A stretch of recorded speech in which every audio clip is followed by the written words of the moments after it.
अभी तक आपने देखा उदवाड़ा रेलवे स्टेशन पर 19 साल की एक लड़की की बिना कपड़ों की लाश मिलती है। संदिग्ध को सीसीटीवी कैमरा की मदद से पहचान लिया जाता है और एक खबरी की मदद से वापस स्टेशन पर उसे ट्रेन के अंदर ही गिरफ्तार कर लिया जाता है। अब आगे 24 नवंबर 2024 वलसाड पुलिस स्टेशन में राहुल जाट से पूछताछ हो रही थी।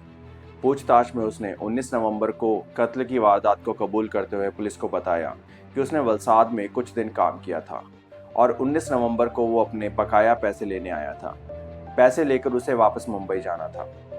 जब वो उदवाड़ा स्टेशन पर अपनी ट्रेन का इंतजार कर रहा था, तब उसने कोचिंग से घर लौटती हुई उस लड़की को देखा। वो लड़की स्टेशन के एक सुनसान हिस्से की तरफ जा रही थी। ऐसा देख उसके कदम अपने आप तेजी से लड़की की ओर बढ़ने लगे।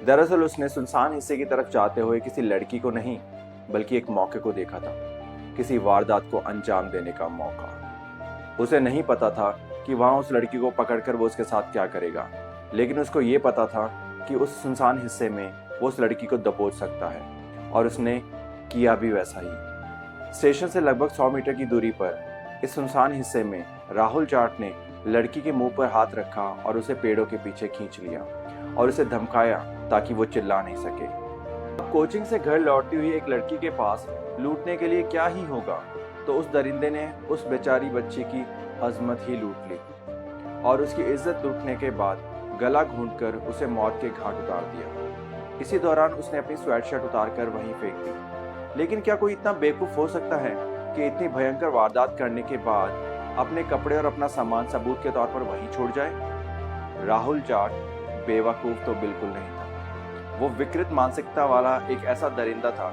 जिसकी हवस की प्यास अभी बुझी नहीं थी। कत्ल करने के बाद उसने अपनी स्वेटशर्ट और बैग इसलिए नहीं उठाए क्योंकि वो स्टेशन तक अपनी पानी की प्यास बुझाने गया था और उसका इरादा वापस आकर लड़की की लाश के साथ दोबारा से हैवानियत करने का था।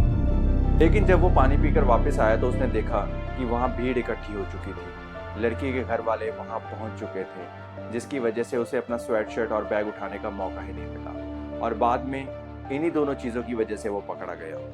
इसके आगे उसने पुलिस को बताया कि ये इकलौती वारदात नहीं थी जिसे उसने अंजाम दिया था। इस कत्ल के 5 दिन बाद 19 नवंबर 2024 को हावड़ा में हैंडीकैप्ड रिजर्व बोगी में भी उसने एक दिव्यांग महिला का रेप और कत्ल किया था और उसके कुछ दिन बाद सिकंदराबाद में भी उसने ऐसी एक घटना को अंजाम दिया जहां पर विकलांग व्यक्तियों के लिए रिजर्व बोगी में उसने एक और महिला का रेप और कत्ल किया। यही नहीं, उसने पुलिस को यह भी बताया कि 14 नवंबर की वारदात से पहले भी वो 2 और रेप और कत्ल कर चुका था। उसने कुल मिलाकर 5 कत्ल किए थे।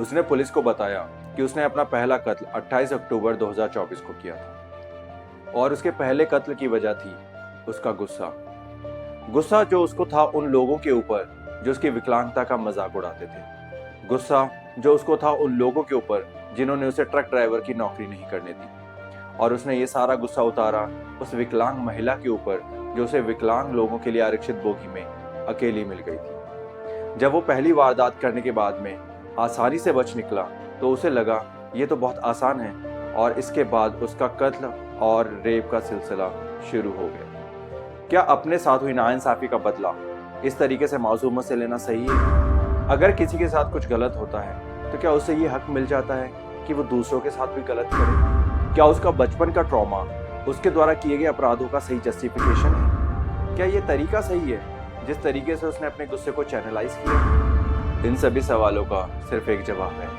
नहीं, बिल्कुल भी नहीं। जो उसने किया वो बिल्कुल भी जस्टिफाइड नहीं। पहला कत्ल करने के बाद उसने ये जो सिलसिला चलाया उससे पता चलता है उसकी विकृत मानसिकता का। दरअसल उसके अपराध नतीजा थे उसकी विकृत मानसिकता का, उसकी आपराधिक मानसिकता का। एक अपराधी उसके अंदर शुरू से ही घर कर चुका था। अगर उसके अंदर इतना ही गुस्सा था तो वो उस गुस्से को चैनलाइज कर सकता था, कुछ अच्छा काम करके, कुछ बड़ा काम करके अपना नाम बना के लोगों को दिखा सकता था कि एक विकलांग व्यक्ति भी एक अच्छी जगह पहुंच सकता है। वो अपनी मेहनत से ऐसा मुकाम हासिल कर सकता था कि लोगों के लिए वो एक एग्जाम्पल बन जाता।